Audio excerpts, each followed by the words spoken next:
Friends, आपका स्वागत है हमारे इस यूट्यूब चैनल पे। मैं आशा करता हूँ कि आप लोग बहुत अच्छे होंगे। जैसा कि हमने आप लोगों से प्रॉमिस किया है कि बिहार पुलिस के लिए जो कौटिल्या जीएस के द्वारा एक्सप्रेस बैच लॉन्च किया, जिसमें कि कुल 1100 प्रश्न की बात करें अगर हम, तो यहाँ पे कुल 1100 प्रश्न जो है आपको डिस्कशन करवाए जाएंगे। और इसका हमने करीब 5 पार्ट हमने कवर करवा दिया है, जिसमें हिस्ट्री, ज्योग्राफी, पॉलिटी, इकोनॉमिक्स करवा दिया। और ये 5वां पार्ट होने जा रहा है जीव विज्ञान का।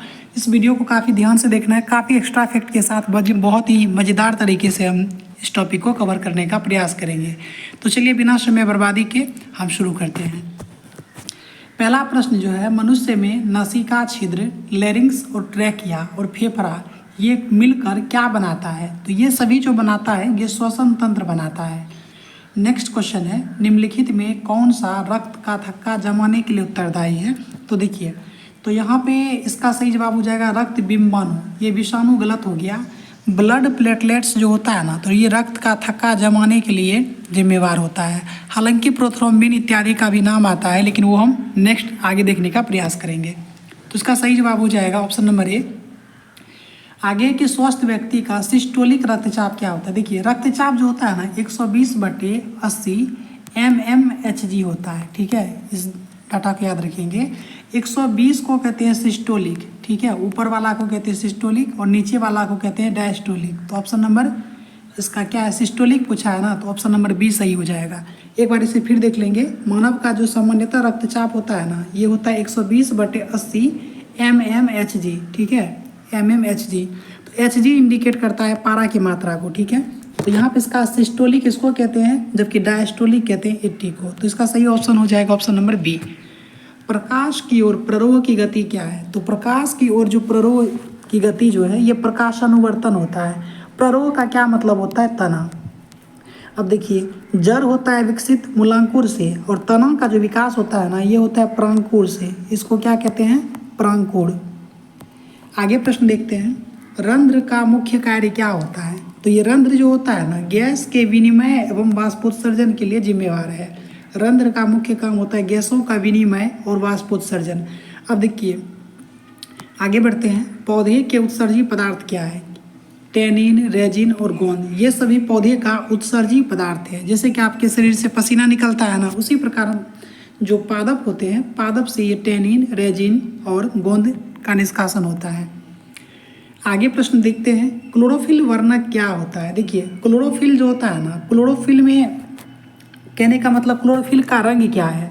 तो क्लोरोफिल जो होता है, आपको पता है कि पादप जो हरा दिखाई देता है वो क्लोरोफिल के कारण। तो ऑप्शन नंबर ए हो जाएगा सही। और क्लोरोफिल में क्या पाया जाता है? तो मैग्नीशियम पाया जाता है। ऐसा प्रश्न पूछा गया है कि पादप के तरह जैसे पादप में क्लोरोफिल पाया जाता है, उसी प्रकार मानव में क्या पाया जाता है?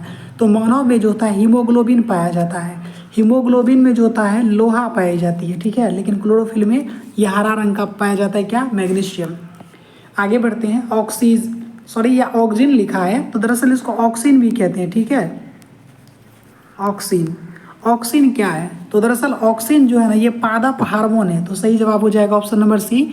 अब देखिए, ऑक्सीन से रिलेटेड 4-5 फैक्ट याद कीजिए, बहुत ही अच्छे प्रश्न यहाँ से बनते हैं। ऑक्सीन का एक अन्य नाम इंडोल एसिटिक अम्ल भी है। क्या कहते हैं इसको?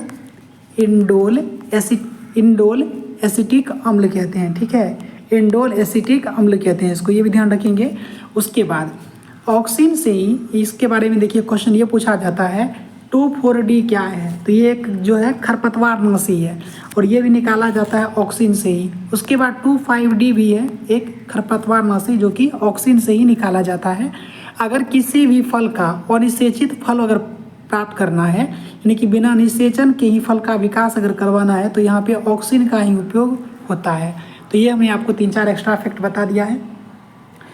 आगे बढ़ते हैं, प्रकाश संश्लेषण की क्रिया में ऑक्सीजन कहाँ से बाहर निकलता है? तो देखिए, प्रकाश संश्लेषण की जो प्रक्रिया है, इसमें जल से ऑक्सीजन निकलता है, और यह ऑक्सीकरण से जो है जल निकलता है, ठीक है, लेकिन अवकरण से क्या होगा? यहाँ पे कार्बन डाइऑक्साइड का अवकरण होता है। तो ये ध्यान रखेंगे आप।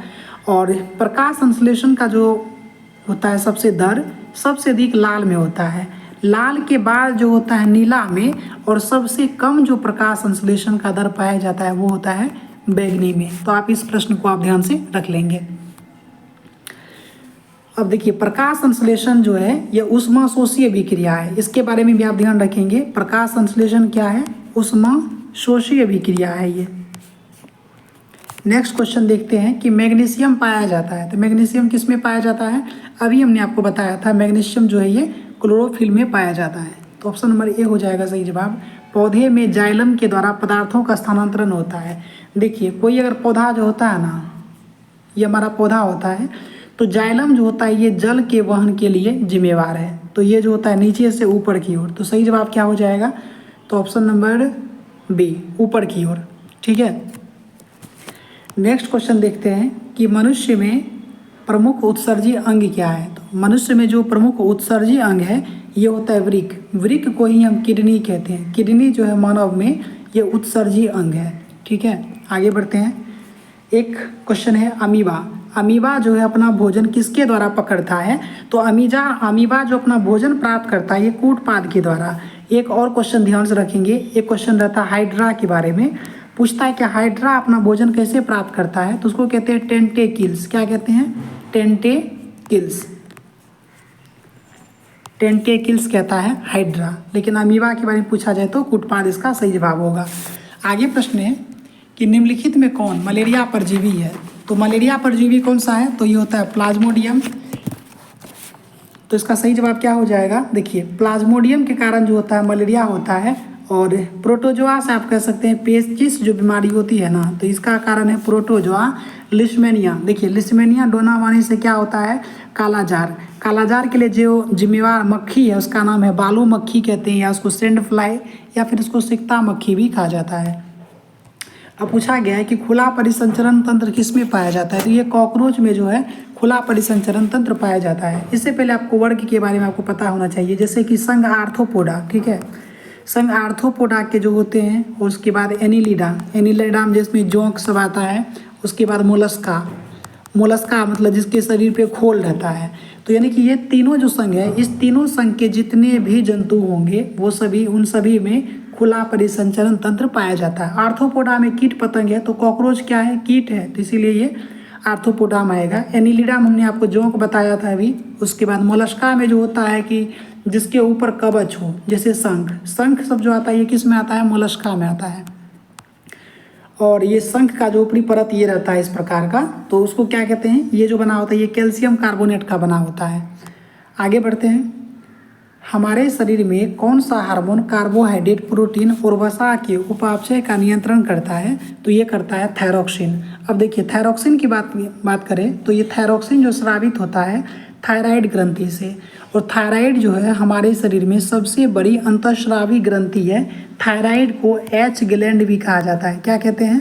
एच ग्लैंड भी कहा जाता है। और थायराइड जो है इसको एडम्स एप्पल भी कहा जाता है। यानी जो हमारा ये जो अगर हम मुंह की बात करें तो ये जो आपकी गला के पास जो ऐसे रहता है निकला हुआ है, ये होता है एडम्स एप्पल, यही आपका थायराइड ग्रंथि है।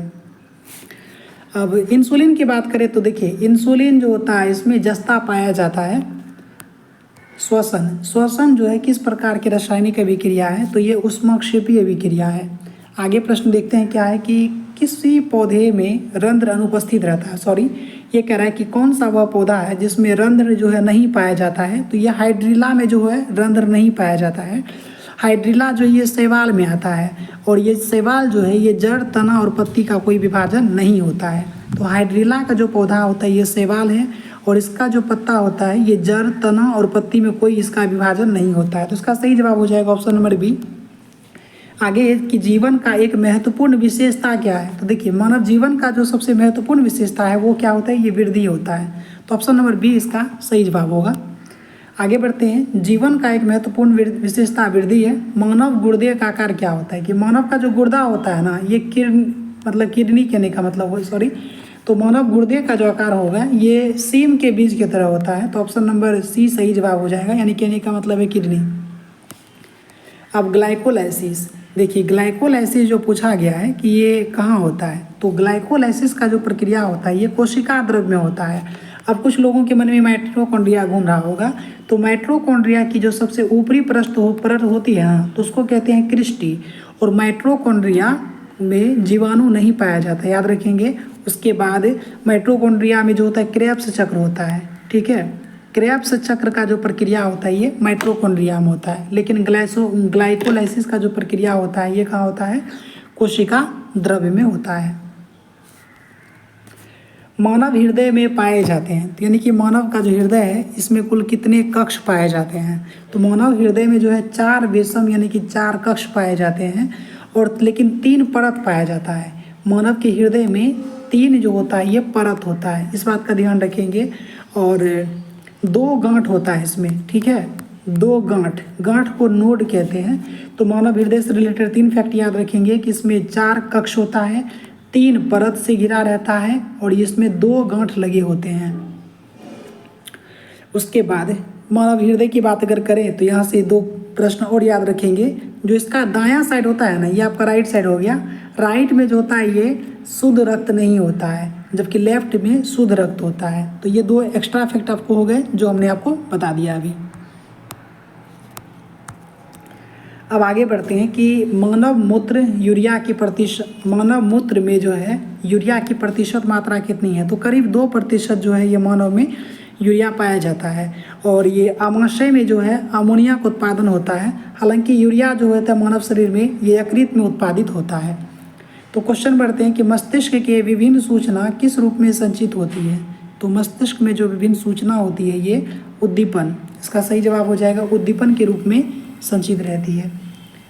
इनमें से किसकी उपस्थिति के कारण रक्त लाल दिखाई देता है? देखिए, अब रक्त का जो लाल होना है ना, ये हीमोग्लोबिन के कारण। हमने आपको पहले ही बताया कि जिस प्रकार पादप में क्लोरोफिल पाया जाता है जिसके कारण वो हरा होता है, उसी प्रकार मानव रक्त में हीमोग्लोबिन पाया जाता है, जिसमें हीम जो होता है एक रंजक होता है, और ग्लोबिन जो होता है ये प्रोटीन होता है।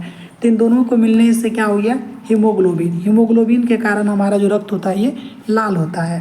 और रक्त का पीएच मान 7.4 होता है, आंसू का पीएच मान 7.3 होता है। वसा का पाचन कहाँ होता है? तो हमारे शरीर में जो वसा का जो पाचन होता है ना, तो ये लाइपेज में होता है, ठीक है।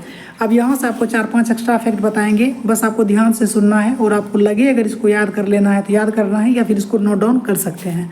तो देखिए, लाइपेज, वसा का जो पाचन होता है ना ये लाइपेज में होता है। लाइपेज क्या करता है? ये वसा को बदल देता है फैटी एसिड में, ठीक है। लाइपेज एंजाइम जो है ये वसा को फैटी एसिड में बदल देता है।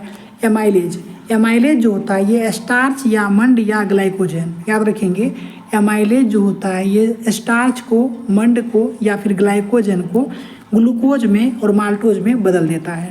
ट्रिप्सिन की बात करें तो ट्रिप्सिन जो होता है ना ये एमिनो अम्ल में बदल जाता है। ट्रिप्सिन मतलब हम कह सकते हैं कि ये प्रोटीन पाचन करता है ट्रिप्सिन। पेप्सिन की बात करें तो पेप्सिन और रेनिन 2 एंजाइम की बात करते हैं। पेप्सिन और रेनिन जो होता है ये आमाशय से निकलता है। आगे बढ़ते हैं, आगे का प्रश्न है कि वाष्पोत्सर्जन कैसी प्रतिक्रिया है? हमने आपको पहले ही बताया, वाष्पोत्सर्जन ये जो है ये रासायनिक अभिक्रिया है।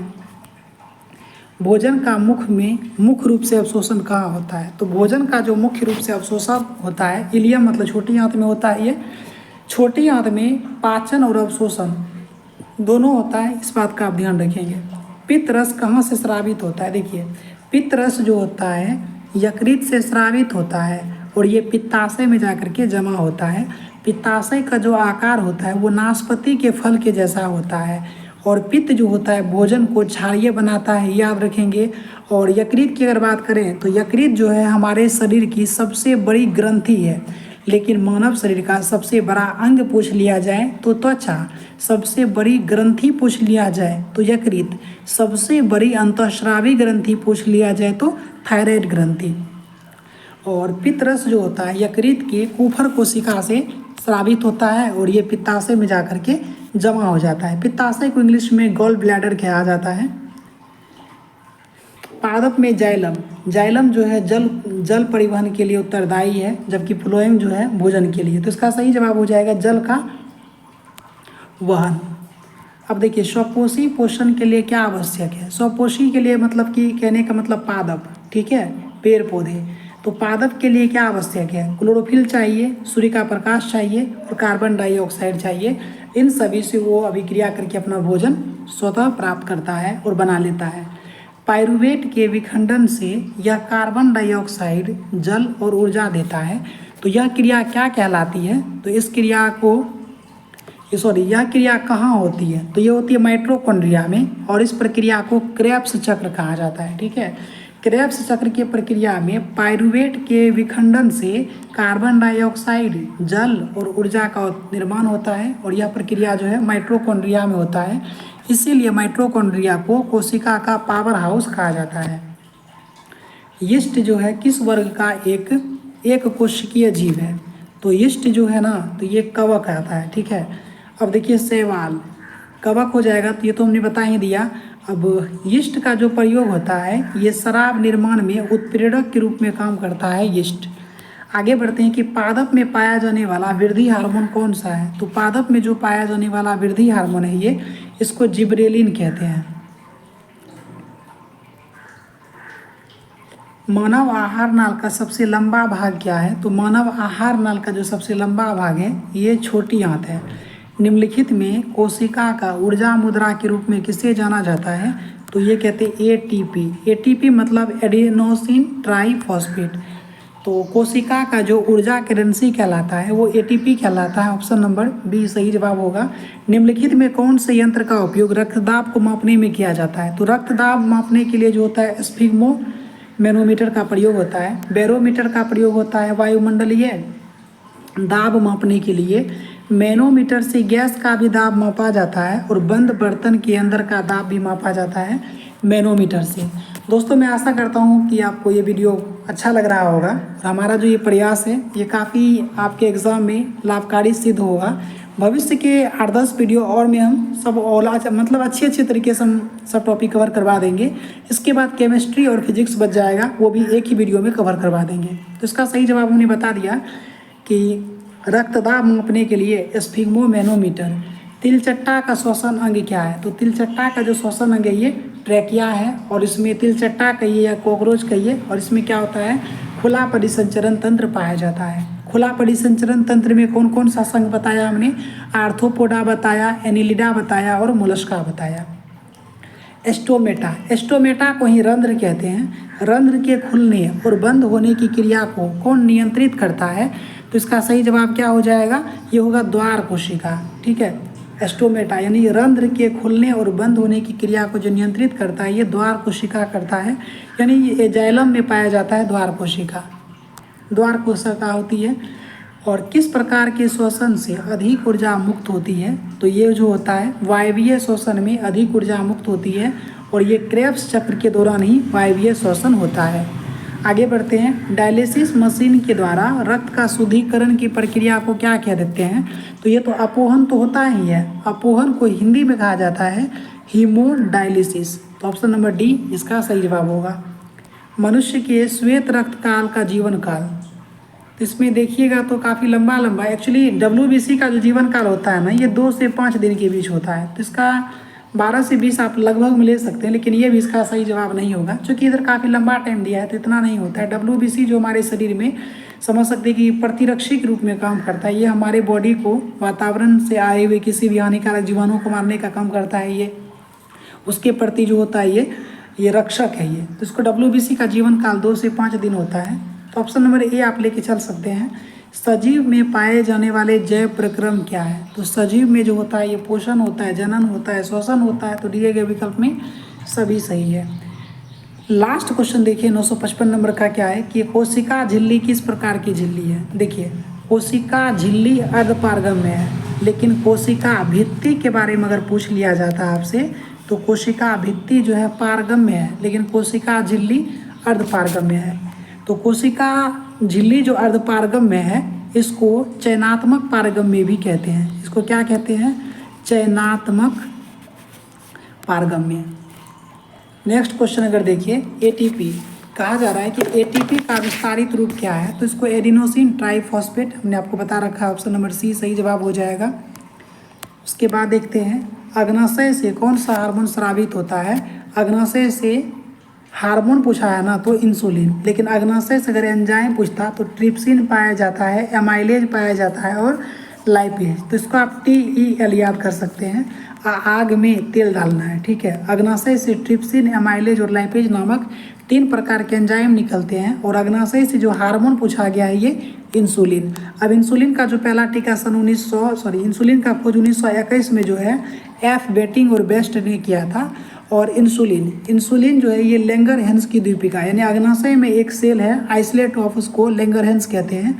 लेंगरहैंस की द्वीपिका से 3 प्रकार के हार्मोन, देखिए जैसे एक तो अल्फा होता है, एक अल्फा होता है, एक बीटा सेल होता है, उसके बाद एक गामा सेल होता है, ठीक है। 3 तरह का होता है, एक अल्फा होता है, एक बीटा होता है और एक गामा सेल होता है। तो इसमें अल्फा से जो होता है ना ग्लूकोन का होता है, जबकि बीटा से इंसुलिन का स्रावन होता है और गामा से जो होता है सोमेटोस्टेटिन होता है। तो देखिए अल्फा से क्या निकलता है, शुक्र, ये होता है यहाँ पे ग्लूकोन। अल्फा से जो निकलता है ये ग्लूकोन। अग्नाशय के बीटा सेल से आपका इंसुलिन स्रावित होता है, जबकि गामा से सोमेटोस्टेटिन होता है। आगे देखते क्वेश्चन, निम्नलिखित में कौन मनुष्य का एक उत्सर्जीय अंग नहीं है। तो वृक्क जो है मानव शरीर का उत्सर्जीय अंग है, त्वचा भी है, फेफड़ा भी है, लेकिन अग्नाशय जो है मानव शरीर में उत्सर्जीय अंग नहीं है। खुला परिवहन तंत्र किसमें पाया जाता है, तो दिए गए विकल्प के अनुसार अगर चलते हैं तो ये तितली में। थायरोक्सिन हार्मोन के संश्लेषण में किसका होना आवश्यक है, तो आयोडीन का होना जरूरी है। मस्तिष्क का कौन सा भाग गंध पहचानने का केंद्र है, तो गंध पहचानने का जो केंद्र होता है ये अग्र मस्तिष्क में होता है। ऑप्शन नंबर बी सही हो जाएगा। अब देखिए पश्च मस्तिष्क जो होता है ना ये संतुलन बनाने का काम करता है, जैसे कि जितना भी अनैच्छिक गतिविधि है इन सभी का नियंत्रण जो होता है पश्च मस्तिष्क के द्वारा। जैसे आपका छींकना आपके ऊपर डिपेंड नहीं करता, अगर आपका मन अभी हो छींकने का तो आप नहीं छींक सकते।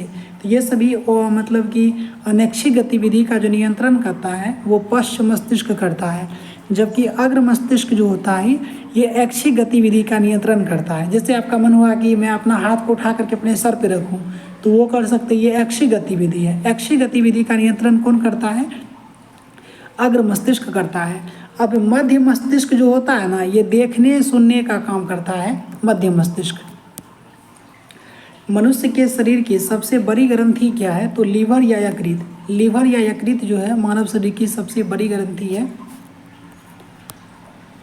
वृक्क के ऊपर स्थित अंतःस्रावी ग्रंथि है, कहने का मतलब किडनी के ऊपर जो पाया जाने वाला अंतःस्रावी ग्रंथि कौन सा है, तो अधिवृक्क कहते हैं इसको। मेरुरज्जु, मेरुरज्जु कहाँ से निकलता है, तो मेरुरज्जु जो है देखिए एक्चुअली क्या है कि मेरुरज्जु निकलता है तो ये मेडुला ऑब्लंगोटा से, ठीक है। मेडुला ऑब्लंगोटा से जो है ये निकलता है, सॉरी मेडुला कहेंगे इसको ना कि ऑब्लंगोटा। मेरुरज्जु निकलता है मेडुला से। निम्नलिखित में कौन गैसीय अवस्था में पाया जाने वाला एकमात्र हार्मोन है, तो गैसीय अवस्था में जो पाया जाने वाला हार्मोन है, तो हालांकि ऑक्सिन भी होता है, ऑक्सिन जो है ये गैसीय अवस्था में पाया जाता है और एथिलीन भी, ठीक है। तो गैसीय अवस्था में जो है एक ऑक्सिन और एथिलीन जो होता है ये दोनों पाया जाता है। आगे बढ़ते हैं कि निम्नलिखित में कौन पादप हार्मोन है, तो पादप हार्मोन कौन सा है, साइटोकाइनिन। साइटोकाइनिन जो है ऑक्सीजन से सहयोग करके ये कोशिका विभाजन में मदद करता है। प्रतिवर्ती चाप, देखिए प्रतिवर्ती चाप जो है ये कहाँ बनता है, तो ये मेरुरज्जु में बनता है। और प्रतिवर्ती क्रिया का जो केंद्र होता है ये मेरुरज्जु है, यानी प्रतिवर्ती क्रियाओं का नियंत्रण जो करता है वो मेरुरज्जु करता है। और प्रतिवर्ती क्रिया का जो खोज किया था ये हॉल नामक वैज्ञानिक ने किया, ठीक है। प्रतिवर्ती क्रिया का खोज किसने किया, हॉल ने किया। और ये मेरुरज्जु जो है, अगर मेरुरज्जु की बात करें तो मेडुला ऑब्लंगोटा का जो ही पीछा हिस्सा है, मेरुरज्जु जो है ये मेडुला ऑब्लंगोटा का ही सबसे पिछला हिस्सा है। आगे देखते हैं कि लैंगरहिंस की द्वीपिका कहाँ पाई जाती है, तो ये कहाँ से, अग्नाशय। हमने क्या बताया, अग्नाशय में 3 तरह की कोशिका, ठीक है। एक तो अल्फा होता है, उसके बाद एक बीटा होता है, एक गामा होता है। तो बीटा कोशिका से इंसुलिन निकलता है, अल्फा से ग्लूकोन निकलता है, जबकि गामा से सोमेटोस्टेटिन निकलता है। इसका सही जवाब हो जाएगा क्या, ये हो जाएगा अग्नाशय। निम्नलिखित में कौन पुरुष हार्मोन है, तो पुरुष हार्मोन कौन सा है, तो पुरुष हार्मोन दिए गए विकल्प के अनुसार चलते हैं तो टेस्टोस्टेरोन जो होता है, टेस्टोस्टेरोन और एस्ट्रोजन ये सभी जो है पुरुष लिंग हार्मोन है। बाकी एड्रेनलिन ये तो केवल पुरुष हार्मोन है, पुरुष लिंग हार्मोन पूछना चाहिए तो टेस्टोस्टेरोन हो जाएगा। पत्तियों के मुरझाने का किस पादप के कारण संभव हो पाता है, यानी पत्तियां जो मुरझा जाती है किसके कारण होता है, तो ये होता है एब्सिसिक अम्ल। देखिए एब्सिसिक अम्ल जो होता है ना, ये पत्तियों के विलयन को बढ़ाता है, ठीक है। और ये जिब्रेलिन की बात करें तो ये फूल बनने में मदद करता है। क्या करता है जिब्रेलिन? फूल बनने में मदद करता है। लेकिन फूल के खिलने में पूछा जाए तो फ्लोरिजेंस, क्या कहते हैं उसको? फ्लोरिजेंस।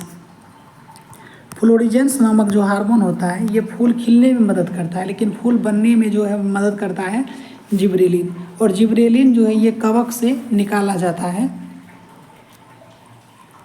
आगे का प्रश्न देखिए हम। आगे का है कि जड़ की अधोगामी वृद्धि है, तो जड़ की जो अधोगामी वृद्धि है ये होता है गुरुत्वानुवर्तन। गुरुत्वानुवर्तन का मतलब हुआ गुरुत्वाकर्षण के विपरीत। पोन्स, मेडुला और अनुमस्तिष्क, यह किसका हिस्सा है? तो ये पश्च मस्तिष्क का हिस्सा है। पोन्स, मेडुला और अनुमस्तिष्क। मस्तिष्क का कौन सा भाग शरीर की स्थिति और संतुलन का अनुरक्षण करता है? तो हमने क्या बताया, ये पीछे का मस्तिष्क हो जाएगा। पीछे का मस्तिष्क को क्या कहेंगे? अनुमस्तिष्क। तो दिए गए विकल्प में ऑप्शन नंबर सी हो जाएगा। अब देखिए हम मस्तिष्क की बात करें तो हमारे मस्तिष्क में जो है कुल मिलाकर के कितना हड्डी होता है? दरअसल मस्तिष्क में मात्र 8 हड्डी होता है, ठीक है। लेकिन खोपड़ी में रहेगा अगर पूछा जाए तो खोपड़ी में टोटल 29 होता है। ये जो पूरा जो हमारा सर होता है इसमें 29 होता है, जिसमें मस्तिष्क में 8 होता है। याद करा देते हैं, 8 हुआ, 14 आपका चेहरा में हो गया, तो 14 8 22, 22 6 28 29। अब देखिए 8 जो होता है ये आपके मस्तिष्क में होता है, ये 14 जो होता है आपके चेहरा और गाल में, जिसको फेशियल में कहेंगे। 6 हड्डी जो होता है ये कान में होता है। कान में मतलब 3 इधर और 3 इधर, जिसमें कि मेलियस, इनकस, स्टेप्स, 3 तरह का हड्डी होता है कान में।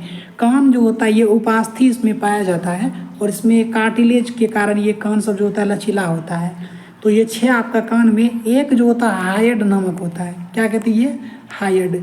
हायड नामक जो है एक अन्य अस्थि होता है, जिसको मिलाने के बाद 29 हो जाता है। अब पादप हार्मोन साइटोकाइनिन सहायक है। साइटोकाइनिन किसके लिए सहायक है? तो अभी हमने आपको बताया था साइटोकाइनिन जो है ये एक्चुअली ये पौधा का वृद्धि विभाजन करता है, मतलब वृद्धि करने के लिए मददगार है। तो प्ररोह के अग्रभाग की लंबाई में वृद्धि, बिल्कुल सही। प्ररोह मतलब तना, तने की वृद्धि के लिए, ये भी सही है। पादप का प्रकाश की ओर मुड़ने के लिए, तो ऑप्शन नंबर डी जो है सही जवाब हो जाएगा। इंसुलिन की कमी से कौन सी बीमारी होती है? तो देखिए इंसुलिन की कमी से जो होता है ये हो जाएगा मधुमेह बीमारी, ठीक है। और इंसुलिन की कमी से होता है क्या? मधुमेह बीमारी हो जाता है। अब एड्स जो होता है ये किसके कारण? HIV के कारण। बेरी जो होता है विटामिन B1 या थायमिन की कमी के कारण। घेंघा को ही गलगंड कहते हैं, और ये आयोडीन की कमी के कारण होता है। ऑक्सिन पादप हार्मोन पौधे के किस क्रिया में सहायता करता है? कहने का मतलब जो है पादप में जो पाया जाने वाला हार्मोन ऑक्सिन है, ये पौधे को किस प्रकार मदद पहुंचाता है? तो दरअसल ऑक्सिन जो होता है ना, ये मतलब कि वृद्धि के लिए जिम्मेवार है ऑक्सिन हार्मोन। इनमें से कौन मादा जनन हार्मोन है? तो मादा जनन हार्मोन जो होता है ये क्या सब होता है? तो ये एस्ट्रोजन होता है, प्रोजेस्टेरोन होता है और रिलैक्सिन होता है। ये तो 3 प्रकार के होते हैं, लेकिन जनन क्रिया में जो मुख्य रूप से होता है ये एस्ट्रोजन। आई थिंक इसमें उपयुक्त डी दे देना चाहिए था, और इसको काट करके प्रोजेस्टेरोन, एस्ट्रोजन और रिलैक्सिन, ठीक है। एक और होता है रिलैक्सिन नामक हार्मोन भी होता है, जो कि लिख देना चाहिए। मस्तिष्क का कौन सा भाग हृदय स्पंदन और श्वसन गति की दर को नियंत्रित करता है? ये होता है मेडुला ऑब्लांगेटा। हमने क्या बताया था कि जो पीछे का हिस्सा होता है ये अनियंत्रित मतलब कि अनैच्छिक क्रियाओं का नियंत्रण करता है। ये सेरिब्रम जो होता है ये बुद्धि और स्मृति का केंद्र होता है। सेरिबेलम जो होता है ये हमारे शरीर के पीछे वाले हिस्से में होता है। ये इनमें कौन बुद्धि और चतुराई का केंद्र है? तो बुद्धि और चतुराई का केंद्र क्या हो जाएगा?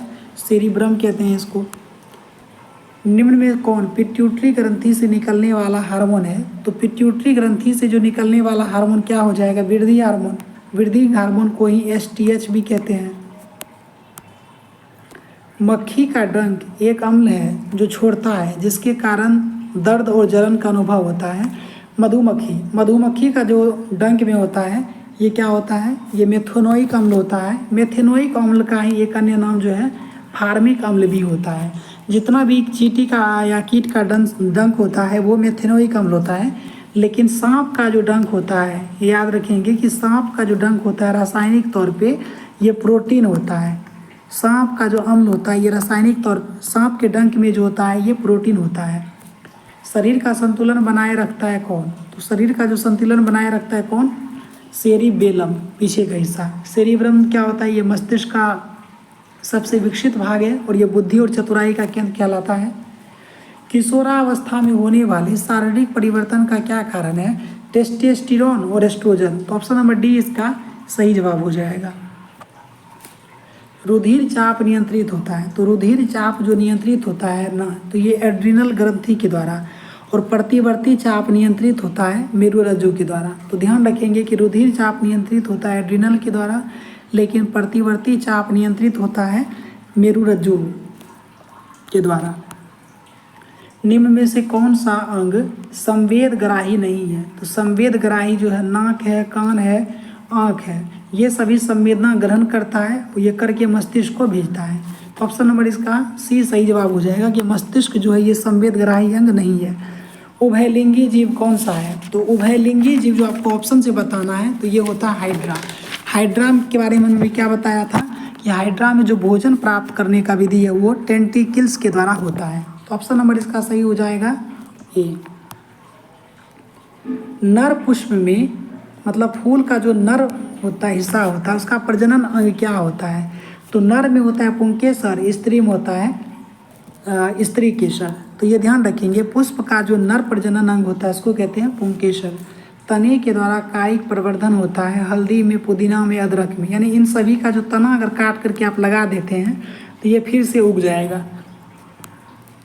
खंडन के द्वारा जनन किस में होता है? तो खंडन के द्वारा जो जनन होता है ये सितारा मछली में। सितारा मछली को स्टारफिश कहते हैं। फूल का कौन सा भाग फल में बदलता है? तो फूल का जो अंडाशय होता है ये फल में भाग लेता है, और सत्य फल जो होता है, सत्य फल का विकास जो होता है केवल अंडाशय से होता है। अंडाशय के अलावा जो सभी अंग मिल करके फल का निर्माण करते हैं तो उसको असत्य फल कहेंगे। सेब और कटहल ये सभी असत्य फल है। सेब, कटहल, नाशपाती, टमाटर। हाइड्रा में प्रजनन की विधि कौन सा है? तो हाइड्रा में जो प्रजनन की विधि है ये मुकुलन के द्वारा होता है प्रजनन।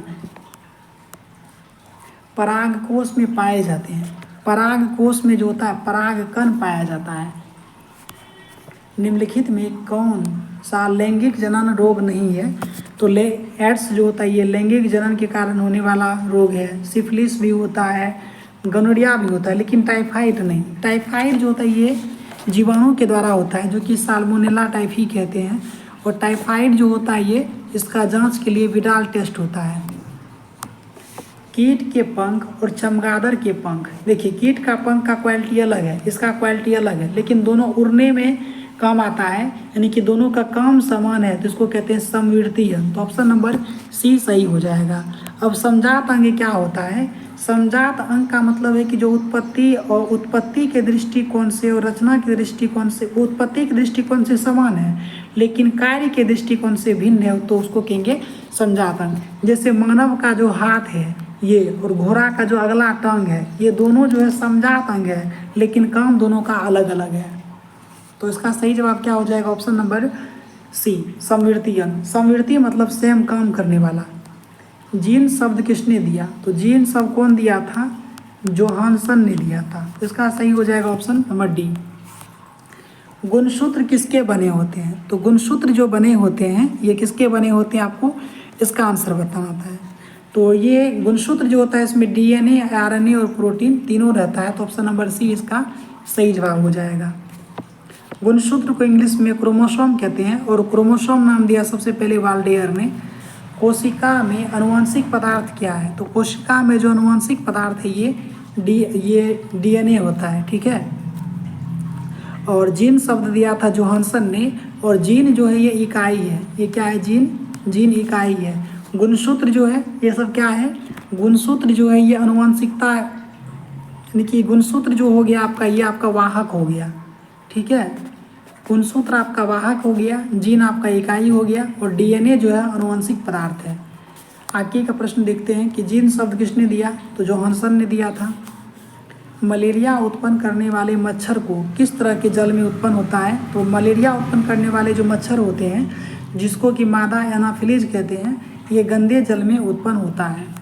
ऑप्शन नंबर क्वेश्चन देखते हैं 100 नंबर का क्या है कि फ्रेडरिक मीसर ने न्यूक्लिक अम्ल का नाम किसे दिया था, तो देखिए नाभिक अम्ल को ही न्यूक्लिक अम्ल कहा। और नाभिक अम्ल यानी कि न्यूक्लिक अम्ल में क्या किससे बना होता है, तो ये डीएनए और आरएनए से मिलकर बना होता है न्यूक्लिक अम्ल। पुरुष में लिंग गुणसूत्र कितने होते हैं, तो मतलब लिंग गुणसूत्रों की संख्या ये होता है XY, जिसमें 22 प्लस XY होता है। ये वाला जो होता है मेल और फीमेल दोनों में कॉमन होता है, लेकिन ये लास्ट गुणसूत्र का जो होता है ये निर्धारण करता है लिंग का। आगे बढ़ते हैं। प्राकृतिक वर्ण के द्वारा जैव विकास के सिद्धांत किसने दिया था, तो ये डार्विन ने। देखिए नेचुरल सिलेक्शन का सिद्धांत कौन दिया, चार्ल्स डार्विन। प्राकृतिक वर्णवाद के द्वारा जैव विकास का सिद्धांत दिया डार्विन, लेकिन जैव विकास को सबसे पहले समझाया था लेमार्क। लेकिन विकासवाद का सिद्धांत याद रखेंगे कि विकासवाद का सिद्धांत जो दिया था ये डार्विन ने दिया, लेकिन जैव विकास को सबसे पहले कौन समझाया, लेमार्क। ये दोनों अलग अलग क्वेश्चन है, इसे ध्यान रखेंगे आप। मानव का उद्भव कहाँ हुआ था, तो मानव का उद्भव जल में हुआ, अफ्रीका महाद्वीप में। तो ऑप्शन नंबर 20 सही जवाब हो जाएगा इसका। चमगादड़ और पक्षी के पंख किस प्रकार के अंग हैं, तो चमगादड़ और पक्षी के जो पंख हैं ये समरूप अंग हैं। चमगादड़ और पक्षी के साथ किया जा रहा है ना, तो ये सभी समरूप अंग कह सकते हैं, या इसको समरूप अंग को ही समजात अंग कहते हैं। समवृत्त अंग अलग होता है जो कार्य में समान है। समरूप अंग होता है जो कि रचना और उद्भव के आधार पर समान है। आगे बढ़ते हैं कि वंशागति का नियमों का प्रतिपादन किसने दिया था, तो ये वंशागत का नियम दिया था ग्रेगर जॉन मेंडल। जैव विकास को सबसे पहले कौन समझाया, लेमार्क। हमने आपको ऑलरेडी ही बता रखा है। डार्विन ने क्या बताया था, डार्विन ने दिया था विकासवाद का सिद्धांत। अब वाइजमैन की बात करें तो ये लेमार्क का ठीक विपरीत था। जैव विकास को समझाया लेमार्क ने और इस कथन का खंडन किया वाइजमैन ने। किसके मतानुसार जीवों में प्रजनन के द्वारा अधिक से अधिक संतान उत्पन्न करने की क्षमता होती है, तो इसका सही जवाब हो जाएगा क्या, तो इसका सही जवाब हो जाएगा चार्ल्स डार्विन। चार्ल्स डार्विन का कहना था कि सभी जीव में प्रजनन के द्वारा अधिक से अधिक संतान उत्पन्न करने की क्षमता होती है। ये चार्ल्स डार्विन ने कहा विकासवाद का सिद्धांत के तहत। अवशेषी अंग क्या है, अवशेषी अंग की जो प्राचीन काल में जिसका उपयोग होता था लेकिन वर्तमान में इसका उपयोग नहीं होता है, तो ये हो गए अवशेषी अंग। अवशेषी अंग जो होता है ये कर्ण पल्लव की पेशियाँ, पुच्छ कशेरुकाएँ, निषेचक पटल। तो दिए गए विकल्प में सभी सही है। मानव शरीर की एक सामान्य कोशिका में कितने गुणसूत्र होते हैं, तो ये कितने गुणसूत्र होते हैं, तो आपको क्या पता है, सामान्य कोशिका कह रहा है ना, 22 प्लस XY होता है ना, तो ये 22 जोड़ी होता है, ठीक है, या 44 पीस होता है। निम्नलिखित में किन को जीव विज्ञान का पिता कहा जाता है, तो जीव विज्ञान का पिता कौन होगा, अरस्तु।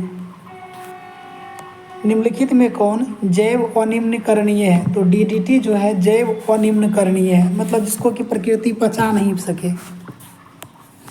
अब यहाँ पे देखिए आहार श्रृंखला बताना है, तो एक जलीय आहार श्रृंखला, तो इसको आप ऑप्शन में छांट लेंगे। मनुष्य क्या जलीय है, नहीं, मनुष्य जल में थोड़ी रहता है, तो ये दो ऑप्शन तो ऐसे कट गया। अब शेर भी जल में थोड़ी रहता है, तो ऑप्शन नंबर 20 सही हो जाएगा। तो इसका क्रम देखते हैं कि जलीय आहार श्रृंखला होता है, जैसे शैवाल को जलीय कीट जो है ये खाता है और इस जलीय कीट को मछली खा लेता है, ये सभी हो गया आहार श्रृंखला। इसमें ये उत्पादक हो गया, ये उपभोक्ता और ये भी उपभोक्ता हो गया, और सबसे लास्ट में हो जाएगा अपघटक। हरे पौधे क्या कहलाएंगे, तो हरे पौधे जो होते हैं ना ये उत्पादक होते हैं।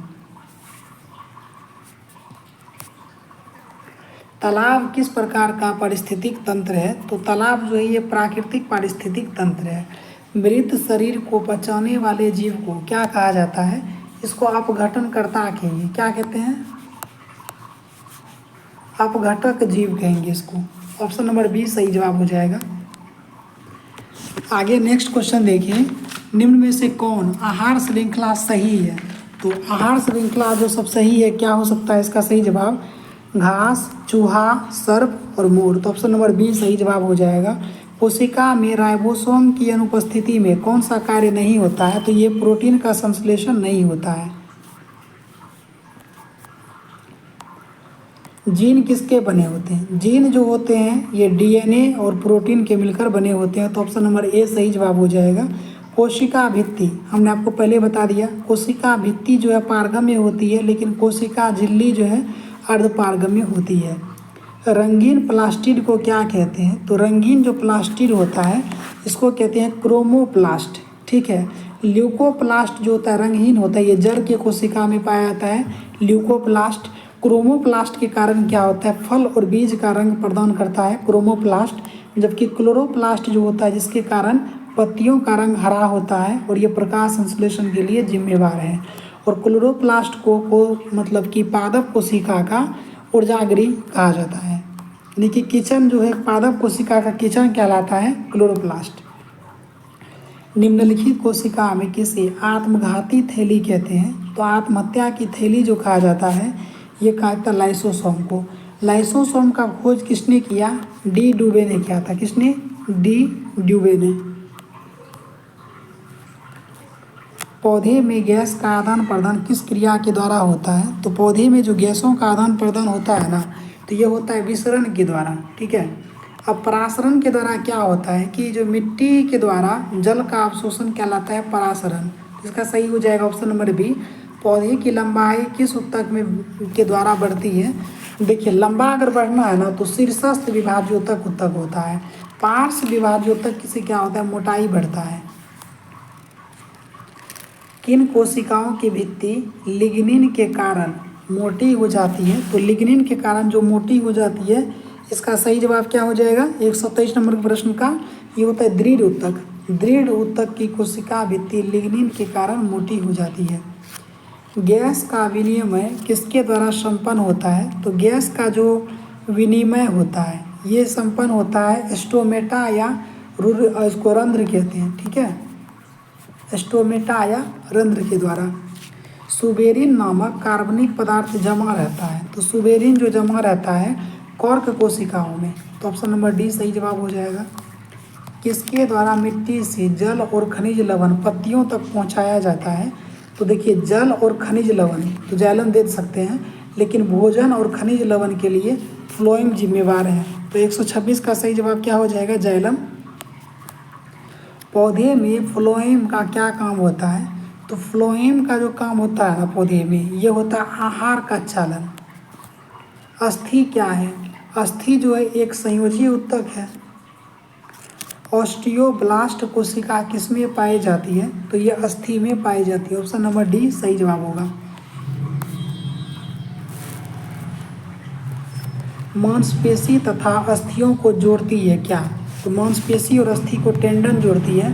अस्थि को अस्थि से लिगामेंट, अस्थि को पेशी से टेंडन और पेशी को पेशी से स्टर्नम। रक्त का थक्का बनाने में मदद क्या करता है? तो ये थ्रोम्बोसाइट जो होता है ना, ये रक्त का थक्का बनाने में मदद करता है।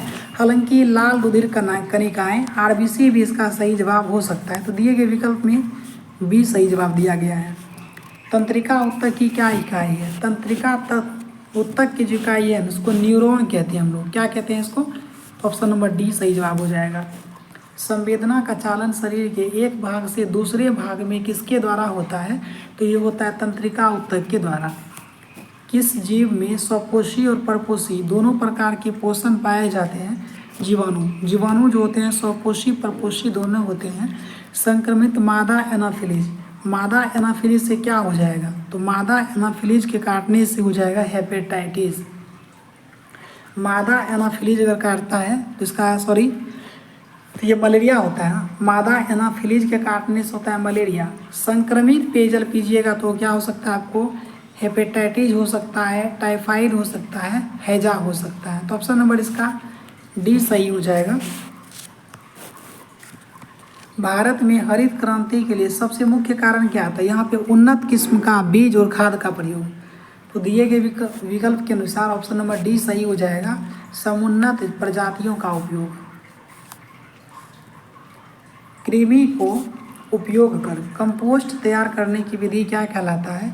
तो इसको क्या कहते हैं? तो इसका सही हो जाएगा कृमि कंपोस्ट कहते हैं इसको। एक दलहन फसल को लगाने से खेत में किस तत्व की पूर्ति होती है? तो ये होता है नाइट्रेट।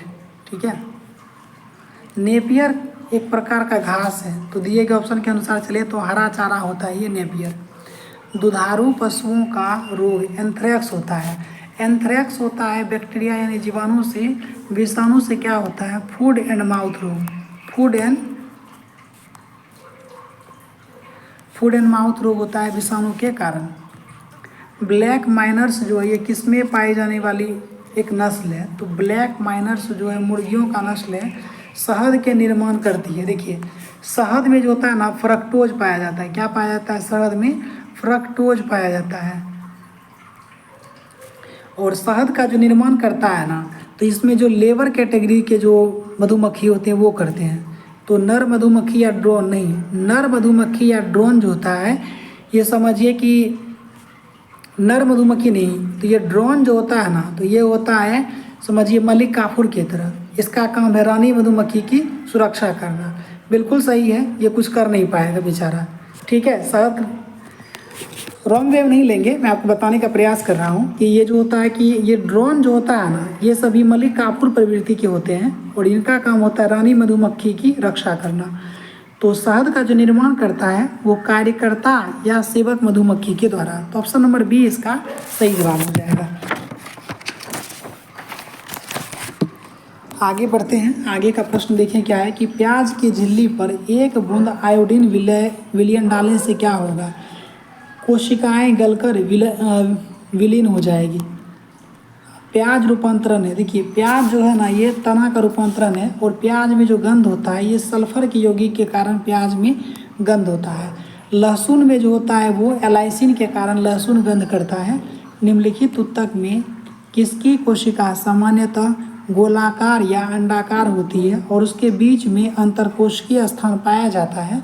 तो इसका सही जवाब क्या हो जाएगा? मृदुतक। दृढ़ोतक का प्रमुख कार्य क्या होता है? ये पौधे को यांत्रिक सहारा प्रदान करता है दृढ़ोतक। निम्नलिखित में सबसे ज़्यादा विकसित बीज रहित पौधा क्या है? तो सबसे ज़्यादा विकसित बीज रहित पौधा जो होता है ये होता है फर्न। तो ऑप्शन नंबर बी हो जाएगा। जिम्नोस्पर्म को अनावृत बीजी कहेंगे जबकि एंजियोस्पर्म को आवृत बीजी। चावल का एक दाना किसका उदाहरण है? तो ये होता है मोनोकोटिलीडन्स का। मोनोकोटिलीडन्स जो होता है ये चावल का एक दाना उदाहरण है। पक्षियों के वायवीय श्वसन में सहायक होती है क्या? फेफड़ा और उसकी जुड़ी हुई हवा भरी थैलियाँ। मनुष्य के शरीर की सबसे बड़ी कोशिका किसकी होती है? तो सबसे बड़ी कोशिका नहीं लिख करके यहाँ लंबी लिखना चाहिए ऑप्शन के हिसाब से। तो सबसे लंबी कोशिका तंत्रिका कोशिका, जबकि सबसे बड़ी कोशिका अंडाणु की कोशिका, जबकि सबसे छोटी कोशिका शुक्राणु की कोशिका होती है। आगे प्रश्न देखते हैं कि पुरकिंजे ने कोशिका संरचना के किस भाग का खोज किया? जीव द्रव्य। जीव द्रव्य का खोज किसने किया? पुरकिंजे ने। और जीव द्रव्य को जीवन का भौतिक आधार कहा था हक्सले ने। कोशिका झिल्ली बनी होती है। देखिए कोशिका झिल्ली जो है लिपिड की तो बनी होती है और प्रोटीन की भी। तो दिए गए विकल्प में दोनों सही है, लिपिड और प्रोटीन दोनों। वसा और कोलेस्ट्रॉल संश्लेषण में भाग लेता है ये एंडोप्लाज्मिक रेटिकुलम तो है, इसको ER कहते हैं। तो ये चिकनी एंडोप्लाज्मिक रेटिकुलम कहा जाता है। राइबोसोम होता है। राइबोसोम में क्या होता है? RNA और प्रोटीन से बना होता है राइबोसोम। लाइसोसोम को सबसे पहले किसने देखा था? लाइसोसोम का खोज किसने किया? क्रिश्चियन डी डुबे ने लाइसोसोम का खोज किया। लाइसोसोम को आत्महत्या की थैली कहा जाता है। जीवाणु और वायरस से रक्षा करने वाले कोशिकांग क्या होता है? ये लाइसोसोम होता है। क्रिस्टी पाया जाता है। तो माइटोकॉन्ड्रिया का जो सबसे ऊपरी परत होता है इसको क्रिस्टी कहते हैं। क्लोरोप्लास्ट के भीतर पाए जाने वाले तरलयुक्त गुहा को क्या कहा जाता है? तो इसको एस्ट्रोमा कहते हैं। प्लास्टिड व माइटोकॉन्ड्रिया में क्या समानता है? तो इसमें समानता है कि प्लास्टिड और माइटोकॉन्ड्रिया दोनों में डीएनए होता है, राइबोसोम दोनों में, प्लास्टिड और माइटोकॉन्ड्रिया दोनों में राइबोसोम होता है, और दोहरी झिल्ली से घिरी संरचना। तो माइटोकॉन्ड्रिया में दोहरी झिल्ली से बनी संरचना होती है। केंद्रक द्रव्य में पाई जाने वाली महीन धागों के जाल को क्या कहा जाता है? तो उसको कहते हैं क्रोमैटिन जालिका। केंद्रक द्रव्य में पाई जाने वाली महीन धागे को कहा जाता है क्रोमैटिन जालिका। विभज्योतकी उत्तक हो सकता है, तो ये होता है पार्श्व, शीर्ष और अंतर्वेशी। विभाज्योतक उत्तक क्या हो सकता है? शीर्षस्थ हो सकता है जिसके कारण पौधा लंबा होता है, पार्श्व होता है जिसके कारण ये मोटा होता है पौधा, अंतर्वेशी जो होता है ये खास करके घास में पाई जाने वाली उत्तक है। क्लोरोफिल युक्त प्रदूषण मृत्युतक को क्या कहा जाता है? तो जिसमें क्लोरोफिल होता है उसको कोलेनकाइमा कहते हैं। तो ऑप्शन नंबर ए सही जवाब हो जाएगा इसका, क्लोरेनकाइमा। कोलेनकाइमा नहीं बल्कि क्लोरेनकाइमा कहते हैं, ऑप्शन नंबर डी सही होगा। बीजों के कठोर आवरण में पाया जाता है, तो ये होता है दृढ़ उत्तक। अरेखित और रेखित उत्तक मूल रूप से किस प्रकार के उत्तक होते हैं? तो ये जो होते हैं पेशीय उत्तक होते हैं। इनमें कौन त्वचा और मांसपेशी या दो मांसपेशियों को जोड़ने का काम करता है? तो ये जो करता है कौन? इसको कहते हैं एरियोलर उत्तक। इसको क्या कहते हैं? एरियोलर उत्तक जो होता है ये त्वचा और मांसपेशी को या दो मांसपेशियों को जोड़ने का काम करता है, एरियोलर उत्तक। बाह्य कर्ण में पाए जाने वाले अंतःकंकाल क्या है? तो बाह्य कर्ण में पाए जाने वाले जो अंतःकंकाल है ये उपास्थि होता है, और हड्डी में होता है ओसिन। ठीक है। क्रोटिन नामक प्रोटीन किस में पाया जाता है? सॉरी, क्रोन्ड्रिन नामक जो प्रोटीन पाया जाता है ये उपास्थि में, जबकि अस्थि में जो पाया जाता है उसको कहते हैं ओसिन। अस्थि में जो पाया जाता है ओसिन। किसकी उपस्थिति मलेरिया की अस्थियों की पहचान है? तो किसकी उपस्थिति जो है ये मलेरिया की अस्थियों की पहचान है? यह ऑस्टियोब्लास्ट। धान और गेहूँ किस प्रकार के पौधे हैं? तो ये सभी जो है एक बीजपत्री हैं, धान और गेहूँ। द्विबीजपत्री पौधे की सामान्य उदाहरण क्या होता है? तो जैसे द्विबीजपत्री जो होता है इसका उदाहरण क्या हो सकता है? आम होगा। तो ऑप्शन नंबर बी इसका सही हो जाएगा जवाब। अब नेक्स्ट क्वेश्चन देखते हैं। ऐसे प्राणी जिनके कोशिका में केंद्रक झिल्ली से घिरे कोशिकांग पाए जाते हैं उसको क्या कहेंगे? इसको कहते हैं हम यूकैरियोटिक। किस फाइलम के जंतु के शरीर में उत्तक नहीं रहता है? तो उत्तक जो है पोरीफोरा जो है फाइलम के जंतु हैं और इसके शरीर में उत्तक नहीं रहता है। निम्नलिखित में किस जंतु में जल संवहन नाल पाया जाता है? तो जल संवहन तंत्र नाल जो पाया जाता है ये पाया जाता है तारा मछली में। मेरुदंड रज्जु निम्नलिखित में किस में नहीं पाया जाता है? तो मेरु रज्जु जो है किस में नहीं पाया जाता है? तो इसका सही जवाब क्या हो जाएगा?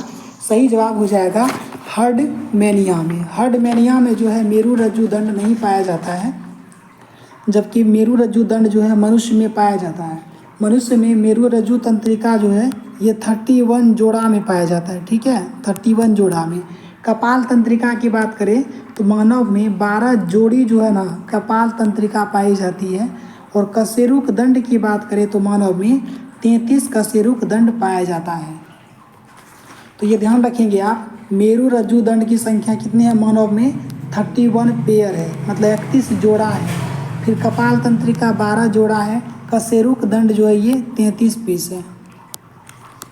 समुद्री घोड़ा किस वर्ग का सदस्य है? तो समुद्री घोड़ा जो है ना ये मैमेलिया में आएगा। ऑप्शन नंबर ए सही हो जाएगा। उपसंघ वर्टिब्रेटा का वह वर्ग कौन सा है जिसके सदस्य नियत तापी होते हैं? तो इसका सही जवाब क्या हो जाएगा? तो नियत तापी जो हो जाएगा ये हो जाएगा एबीज। एबीज को ही पक्षी वर्ग भी कहा जाता है। निम्नलिखित में कौन उभयलिंगी है? तो उभयलिंगी जो होता है ना ये टिनिया को उभयलिंगी कहा जाता है। वास्तविक देह गुहा की उपस्थिति किस संघीय जंतुओं का गुण होता है? एनिलिडा। वास्तविक देह गुहा की उपस्थिति जो है ये एनिलिडा संघ के जंतुओं का गुण है। निम्नलिखित में किसके जबड़े में दांत नहीं होते हैं? तो दांत जो नहीं होते हैं किसके जबड़े में नहीं होता है? तो ये सही जवाब इसका क्या हो जाएगा? कबूतर। भोजन में लौह खनिज के कमी के कारण कौन सा रोग होता है? तो एनीमिया जो होता है मानव में, ये लोहा की कमी के कारण होता है। विल्सन जो होता है ये तांबा या कॉपर की कमी के कारण होता है, विल्सन। मीना माता की बात करें तो पारा की अधिकता के कारण मीना माता होता है। और ब्लू बेबी सिंड्रोम की बात करें तो इसको कहते हैं नाइट्रेट। क्या कहते हैं? नाइट्रेट की उपस्थिति नहीं हो, मतलब अधिक अगर नाइट्रेट होता है तो ये ब्लू बेबी सिंड्रोम होता है। इसमें बच्चे का मृत्यु जो होता है ना, इसमें बच्चा का होंठ जो होता है वो नीला हो जाता है और उसके बाद बच्चा जो है बबल्स निकालता है मुंह से। इनमें कौन शरीर के जोड़ों को प्रभावित करने वाला मानव रोग है? तो गठिया जो है मानव शरीर में जोड़ को प्रभावित करता है। भीम का या जायगेंटिज्म किस श्रेणी का रोग होता है? तो ये होता है हार्मोन की गड़बड़ी से होने वाला रोग। इंसुलिन नामक हार्मोन का स्राव जो होता है, इसमें गड़बड़ी होने से क्या रोग हो जाएगा? मधुमेह। इंसुलिन नामक हार्मोन के स्राव में अगर गड़बड़ी हो जाए तो यहाँ पे मधुमेह रोग हो जाएगा। और इंसुलिन हमारे शरीर के अग्नाशय के बीटा सेल से निष्कासित होता है। वृद्धि हार्मोन के ज़्यादा बनने के कारण होने वाला रोग क्या हो सकता है? इसको जायगेंटिज्म कहते हैं या इसको भीम कायत्व कहते हैं, मतलब बॉडी बड़ा हो जाता है इसमें। इनमें कौन संक्रामक रोग है? डिप्थीरिया, रेबीज और काला आजार, ये सभी जो है संक्रामक रोग है। इनमें कौन वैसे श्रेणी का रोग है जिसके उपचार के लिए दिए गए औषधि केवल रोग के लक्षण ठीक करते हैं, मूल रोग नहीं? तो ये होता है इन्फ्लुएंजा। अगर इन्फ्लुएंजा के द्वारा कोई ऐसा बीमारी फैल गया है तो इससे क्या होगा कि इन्फ्लुएंजा का जो लक्षण है सिर्फ लक्षण समाप्त हो सकता है लेकिन इन्फ्लुएंजा समाप्त नहीं होगा। आगे बढ़ें। इनमें से किस रोगाणु पर प्रतिजैविक यानी एंटीबायोटिक औषधि का असर नहीं होता है? तो सही जवाब हो जाएगा विषाणु। एडवर्ड जेनर जो 1795 में किसका खोज किया था? तो टीका का खोज किया। और ये टीका किसका था? चेचक का। एडवर्ड जेनर ने 1795 में चेचक का टीका खोज किया। टीकाकरण के द्वारा निम्नलिखित में किस रोग का नियंत्रण किया जा सकता है? तो टीकाकरण के द्वारा जो होता है ना, तो ये पोलियो के द्वारा पोलियो का किया जा सकता है। आपको पता है कि पोलियो में क्या होता है कि टीका भी लगाया जाता है। और पोलियो का टीका जो खोज किया था इसका नाम था जोनास साल्क। जोनास साल्क है ये। जबकि पोलियो का जो ड्रॉप था ना, तो इसका नाम क्या था? Edward Sabin. इस क्वेश्चन को आपको हम फिर से करवा देते हैं एक बार। देखिए, टीकाकरण के द्वारा किस रोग का नियंत्रण संभव है? तो ये पोलियो होगा। पोलियो का जो इंजेक्शन दिया जाता है टीका, इसका खोज किया था जोनास साल्क। लेकिन पोलियो का जो ड्रॉप दिया जाता है छोटे बच्चों को, उसका खोज किया एडवर्ड सेबिन। आगे प्रश्न देखते हैं। टीएबी के टीके के द्वारा निम्नलिखित में किस रोग का नियंत्रण किया जाता है? तो ये टाइफाइड। फिजियोथेरेपी के द्वारा इनमें किसी रोग की तीव्रता को कुछ कम किया जा सकता है। तो ये क्या होता है? ये होता है पोलियो। पाश्चर टीका किस रोग के इलाज की दवा है? तो पाश्चर का जो टीका होता है ये हाइड्रोफोबिया का इलाज है। क्षय रोग किस संक्रामक सूक्ष्मजीव के कारण होता है? तो क्षय रोग जो होता है ये माइकोबैक्टीरियम ट्यूबरकुलोसिस के कारण। क्षय रोग या टीबी या यक्ष्मा या दमा, इन सभी के कारण जो है माइकोबैक्टीरियम ट्यूबरकुलोसिस होता है। अनैतिक यौन संबंध से बिल्कुल दूर रहकर किस रोग की संभावना से बचा जा सकता है? तो ये हो जाएगा एड्स। तो इस प्रकार हमने आज बायोलॉजी का क्वेश्चन कंप्लीट करा दिया है। अब नेक्स्ट वीडियो जो आएगा वो पॉलिटिकल साइंस केमिस्ट्री और फिजिक्स का बचा हुआ है, उसी में से कोई आएगा। लेकिन उससे पहले जो आएगा ये डिजास्टर मैनेजमेंट का जो चैप्टर आता है आपदा प्रबंधन, इसमें हम इसका फैक्ट तो देखेंगे ही, प्लस कुछ एक्स्ट्रा बुक के फैक्ट भी हम आपको दिखाने का प्रयास करेंगे। फिलहाल इस वीडियो में इतना ही। तब तक के लिए धन्यवाद।